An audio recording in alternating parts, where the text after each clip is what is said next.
In a world full of noise, control, and endless grasping, we all carry something we should have released long ago. But what if peace doesn't come when everything is fixed? What if it comes when we finally let go? As the Buddha once said, "You only lose what you cling to." This isn't just a quote, it's a way of living. Letting go is not weakness, it is wisdom in motion. It's not about giving up, but about releasing what no longer serves us. Today, take a deep breath, slow down, tune in, because the moment you let go is the moment you come home to your peace, your clarity, your true self. Let go and let peace begin. 1. Let go of control, because control is an illusion. Many of us live with the deep belief that if we can just control everything around us, our relationships, our future, how others perceive us, then we will finally feel safe, respected, and at peace. We plan obsessively, try to fix people, stress over outcomes, and hold tightly to routines. But no matter how hard we try, life refuses to obey our script. In Buddhism, there is a core teaching called anicca, impermanence. It means that everything in life is constantly changing. People grow and change, circumstances shift, emotions come and go, seasons, relationships, even our own beliefs evolve. Nothing stays the same. So when we try to control what is naturally meant to change, we create suffering. We experience two levels of pain. First, the fear and anxiety of constantly trying to keep things in place, and second, the heartbreak and disappointment when things fall apart anyway, because they will. Letting go of control doesn't mean you stop caring. It doesn't mean you stop making plans or being responsible. It simply means you stop clinging. You stop believing that peace can only come when life bends to your will. Instead of resisting the flow of life, you begin to flow with it. Like water in a river, you move with grace, with awareness, without force. You learn to adapt rather than grip. You find strength not in tightness, but in your ability to stay calm through uncertainty. True strength is not about forcing outcomes. It is about trusting the present moment. It is about meeting life as it is, not how you wish it to be. The moment you stop trying to control everything is the moment you discover a deeper kind of power, the power of peace, acceptance, and clarity. Letting go is not failure, it's wisdom. It's the soft courage to release what's outside your control and focus on what you can truly influence, your own thoughts, reactions, and choices. In that shift, real peace begins. 3. Let go of attachment, because what you own owns you. Attachment is one of the greatest sources of human suffering. We attach ourselves to people, outcomes, identities, and possessions. We believe that holding tightly to these things will bring us happiness, security, or a sense of purpose. But in truth, attachment is a trap disguised as comfort. In Buddhism, attachment is called tanha, craving or clinging.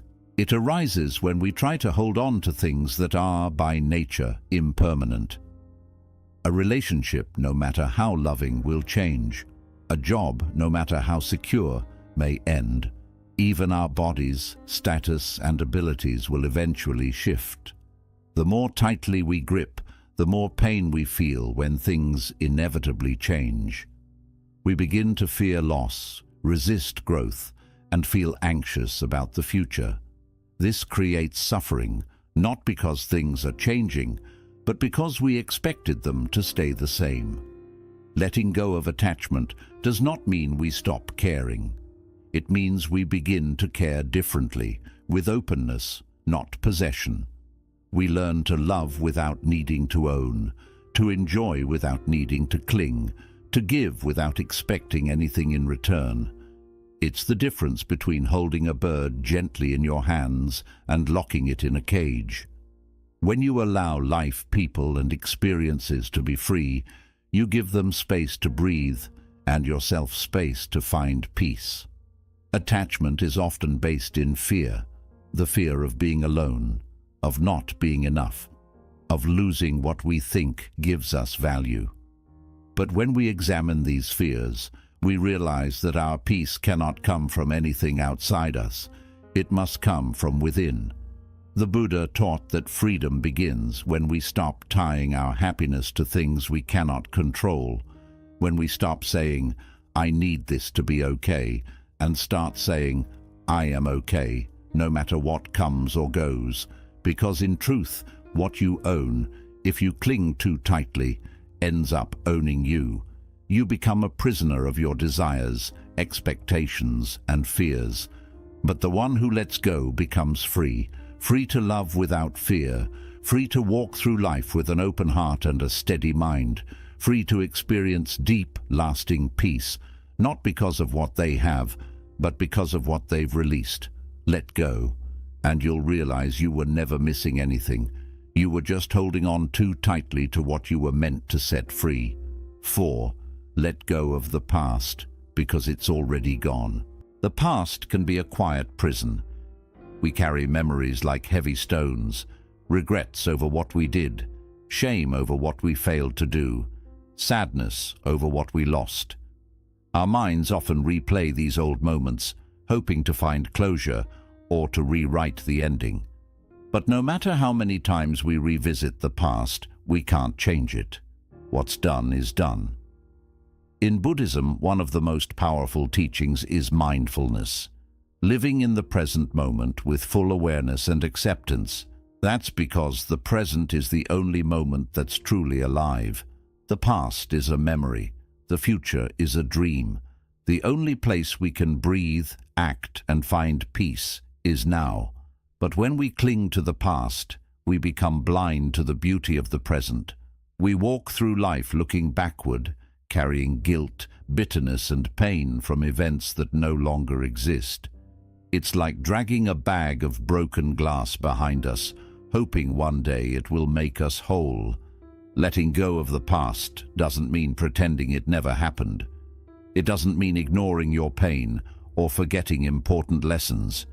It means you choose not to let it define you anymore. It means you stop feeding energy to memories that steal your peace and power. You cannot heal what happened by obsessing over it. Healing begins when you stop trying to relive the moment and start asking, "What am I doing with this moment now?" The Buddha taught that suffering comes not from what happened, but from our attachment to what happened. It's not the memory itself that hurts us. It's our unwillingness to let it pass. Forgiveness is a part of this. Forgiveness doesn't mean agreeing with what someone did. It means freeing yourself from the chain that keeps you tied to that pain. Whether it's someone else's mistake or your own, you forgive so you can be free. When you stop carrying the weight of the past, something beautiful happens. You become lighter, you begin to see life more clearly. You make space inside yourself for new joy, deeper peace, and real freedom. Some people stay stuck in their old story for years, but you are not your past. You are not what happened to you. You are what you choose to become now. Let go of the old chapters. Let the pain breathe. Let the grief flow.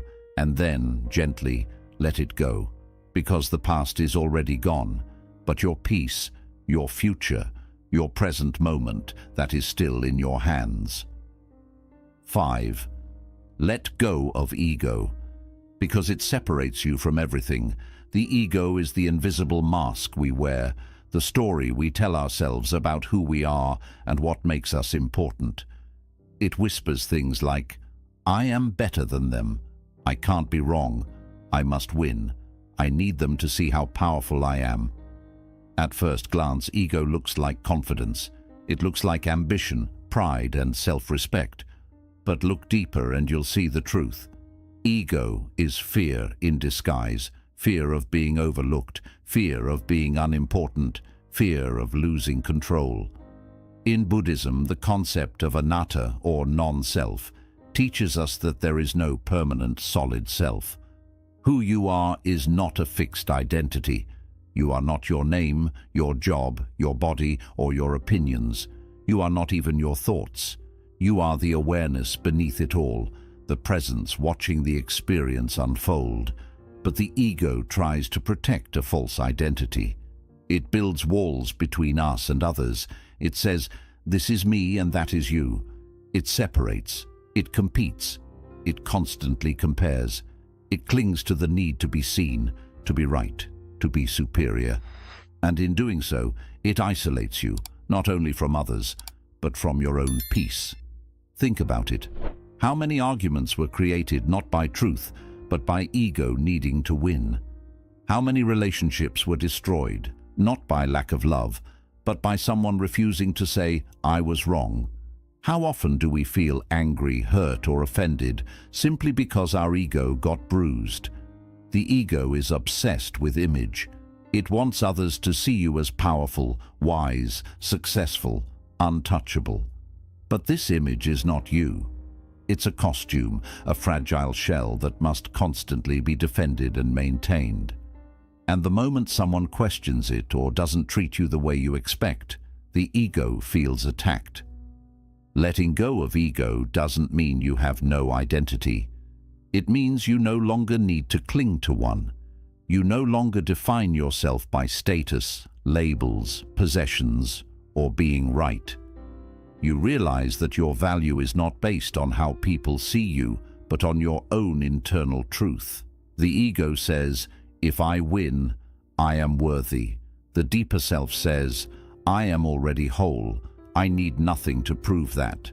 When you let go of ego, humility replaces pride, understanding replaces judgment, stillness replaces chaos. You become open, able to listen, learn, admit fault, grow. You become soft, but not weak, rooted, but not rigid, and most importantly, you reconnect with life, with others, with the deep peace within yourself. The Buddha never said, become more important. He said, better than 1,000 hollow words is one word that brings peace. Ego fills us with noise, always speaking, always justifying, always needing attention. But the wise person learns to be quiet, not because they have nothing to say, but because they no longer need to prove anything. The one who lets go of ego becomes like water, calm, clear, reflective, able to adapt, to heal, to nourish. They don't need to fight the river, they flow with it. They don't need to shout their worth, they embody it. In letting go of ego, you return to your natural state, peaceful, connected, whole. You no longer seek approval, dominance, or status. You seek truth, and in that search, you find yourself, not the false self you built to be accepted, but the real self that was always there, quietly waiting beneath the noise. So drop the mask, drop the need to win, to be right, to be admired, breathe, and let go, because in the absence of ego, true peace is found. Would you like me to continue with Lesson 5 in the same detailed format? 6. Let go of expectations because they create suffering. Expectations are the invisible chains we place on life. They are silent agreements we make with the world, most of the time without telling anyone. We expect people to behave a certain way. We expect events to unfold according to our plans. We expect our kindness to be returned, our efforts to be appreciated, and our love to be reciprocated. But when these expectations go unmet, and they often do, we feel betrayed, frustrated, even heartbroken. Buddhism teaches that one of the main roots of suffering is attachment to desire, and expectation is simply another form of desire. It is the mind saying, things must go this way for me to be okay, and that must becomes a trap. Imagine walking into a room and expecting everyone to greet you warmly. You've built a mental picture, but what happens when they don't? Suddenly you feel rejected, not because anyone was cruel, but because reality didn't match your imagined outcome. Your peace was not disturbed by the people, it was disturbed by the expectation you placed on them. The Buddha taught the power of non-attachment, not just to material things, but to thoughts, beliefs, and outcomes.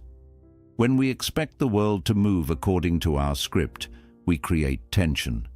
We're constantly measuring what is against what we thought should be, and every time there's a gap, suffering enters. Letting go of expectations does not mean you stop dreaming, hoping, or planning. It means you engage with life fully, while releasing your tight grip on how it must unfold. It's the ability to act with intention and then surrender the result. It's the wisdom of saying, I will give my best effort, but I do not control the outcome. One of the greatest sources of disappointment in relationships comes from unspoken expectations. We expect our friends to understand us without needing to explain. We expect our partner to know what we need without asking. We expect people to show up in the same way we do. And when they don't, we assume they don't care. But the truth is, they're living from their own perspective, not ours. Peace in relationships comes not from trying to mold others, but from learning to see them as they are. When you let go of trying to change people or fit them into your ideals, you create space for real connection, one based on acceptance, not performance. The same applies to life's events. We expect success to come quickly. We expect our plans to be smooth. We expect life to be fair. But life has its own flow. It doesn't follow human timelines or logic. Sometimes what looks like a delay is protection. What feels like rejection is redirection. What seems like a failure is simply part of the unfolding. When you're chained to expectations, you miss the beauty of what's actually happening. You spend so much time comparing life to your internal blueprint that you forget to experience the moment in front of you. Letting go of expectations is not giving up. It's waking up. It's stepping into the present with open hands, not clenched fists. It's moving from this must happen to let me see what happens. It's transforming control into curiosity. The lotus does not demand the sun rise at a certain time. It blooms when it's ready.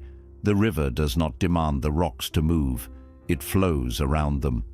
Likewise, when we stop demanding that life meet our expectations, we begin to meet life. When something doesn't go as expected, ask yourself, what is this moment trying to teach me? Maybe it's patience. Maybe it's surrender. Maybe it's resilience. Every broken expectation holds within it an invitation to grow, to release, to trust. And let's not forget expectations of ourselves. We often carry unrealistic standards. I must always be strong. I should be further along. I can't fail. These self-imposed rules become heavy burdens. Letting go of them means honoring your humanity. It means allowing yourself to rest, to make mistakes, to evolve at your own pace. The Buddha said, "You can only lose what you cling to."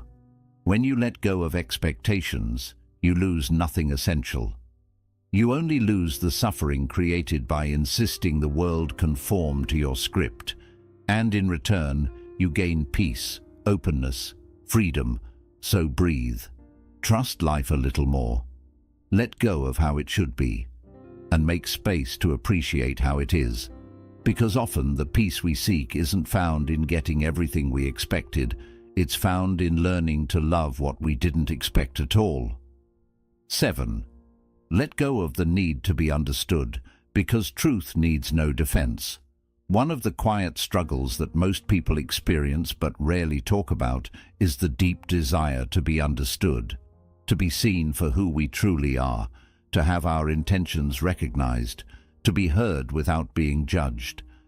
This need for validation often begins in childhood and follows us into adulthood, shaping the way we speak, think, and even act. We explain ourselves. We defend our actions. We try to correct misunderstandings. We want people to know our heart. But here is the truth Buddhism gently teaches. The need to be understood by everyone is a form of attachment. And like all attachments, it leads to suffering. Not everyone will understand you. Not everyone will appreciate your silence, your growth, your boundaries, your truth. And that is okay. The Buddha taught that equanimity, a state of calmness and balance, is one of the highest qualities we can develop. Equanimity means being steady in the face of both praise and blame. It means your inner peace doesn't rise or fall based on how others see you. You begin to live not from reaction, but from clarity. The problem with constantly seeking to be understood is that it ties your peace to something external, another person's perception, and no matter how clearly you explain yourself, no matter how kind or sincere you are, some people will still misunderstand you, not because you failed, but because they are listening through the lens of their own beliefs, fears, wounds, and expectations. Trying to force someone to see your heart is like yelling into a storm, hoping it will stop raining. It drains your energy and leaves you frustrated. The truth is, not everyone is meant to understand your path because they haven't walked it. Not everyone can feel your depth because they haven't lived your pain. And not everyone can hold your vision because they haven't seen what you've seen. Letting go of the need to be understood is not about becoming cold or disconnected. It's about freeing yourself from the emotional trap of over-explaining, over-defending, and overthinking. It's about honoring your truth so deeply that you no longer need others to confirm it. You start to realize, my truth doesn't need to be broadcast. It just needs to be lived. My peace doesn't come from their agreement.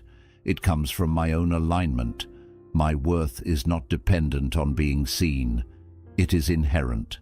This kind of quiet self-trust is powerful. It's the strength of a monk who walks alone but walks in peace.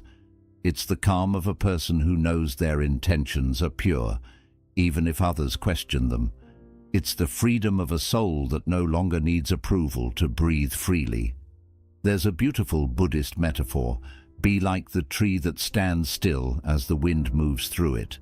The wind represents opinions, judgments, misunderstandings. The tree is your grounded self. It feels the wind, but it does not bend with every gust. It remains rooted in its truth. When someone misunderstands you, take a breath.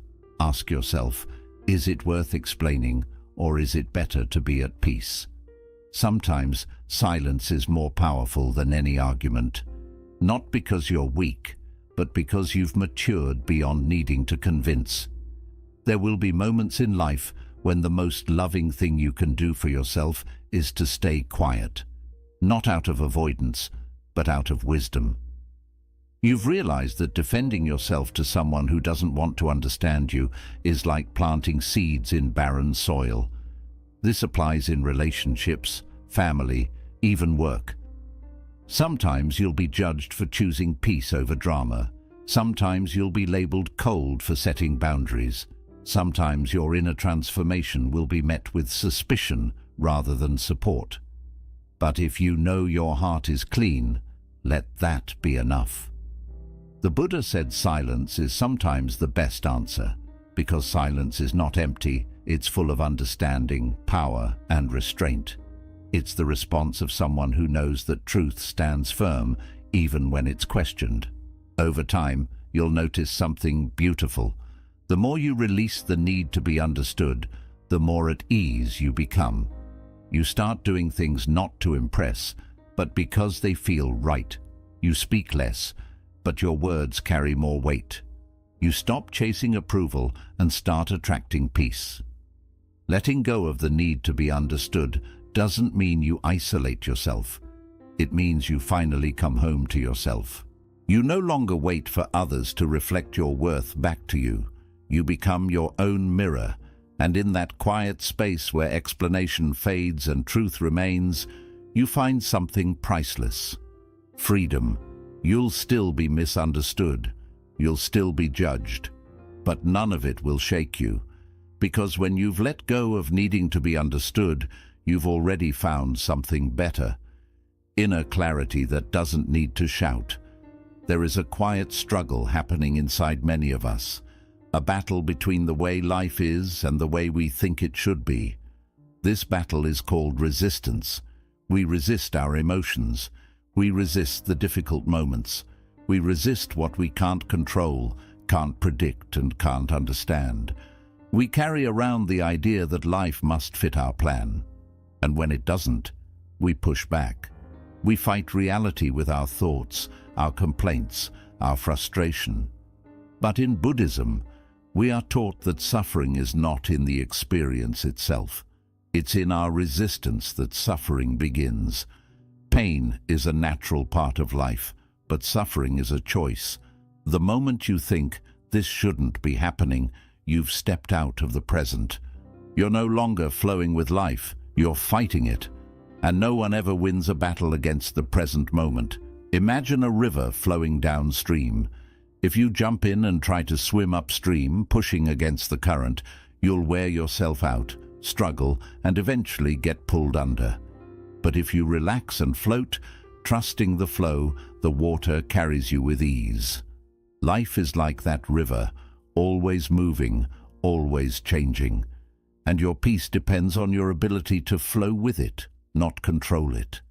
Resistance can take many forms. It shows up when you hold on to old pain and won't let go. It shows up when you're afraid of change, even though change is part of life. It shows up when you judge your emotions as wrong and try to push them away.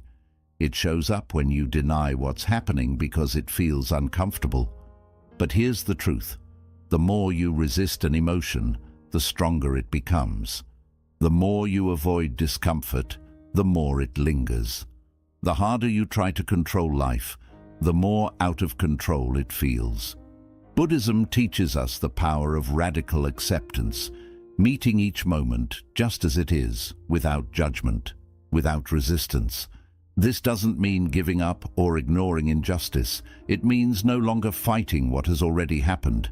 It means starting from where you are, with open eyes and an open heart. If you're feeling angry, accept that the anger is there. If you're feeling sad, allow yourself to feel that sadness fully. If life feels messy, stop pretending it should be perfect or tidy.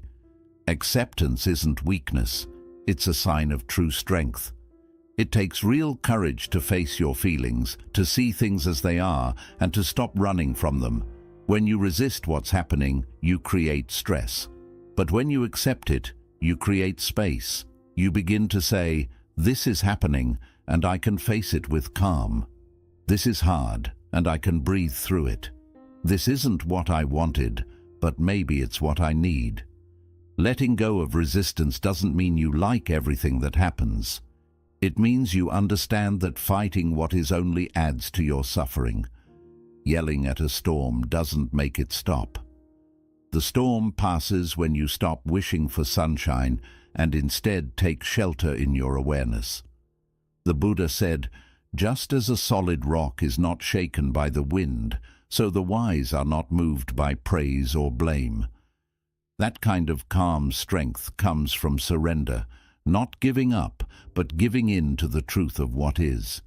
It means letting go of the inner battle, the voice that says, this shouldn't be, and replacing it with, this is. When you stop resisting, you come back to your breath, your body, and the quiet beneath the noise. You stop expecting life to be fair, and instead you begin to treat every moment as a lesson, because it is. That heartbreak, it's teaching you to be gentle. That failure, it's teaching you humility. That silence, it's teaching you how to listen. Every challenge carries a lesson, but you can't receive the lesson if you're too busy resisting it. Surrender doesn't mean giving up. It means fully showing up.